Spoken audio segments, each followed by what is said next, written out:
Hi, today I'm for the new Galaxy F14 and I'll show you how to install iPhone keyboard on this device. So first let's open the Play Store application, and now in the search bar we should enter the green Apple keyboard. So now we should get this application, that's why tap to install and wait a couple of seconds.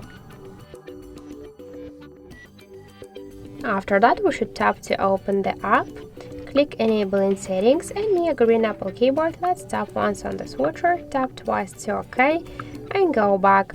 Here click to switch input methods, switch your currently keyboard to the green Apple keyboard.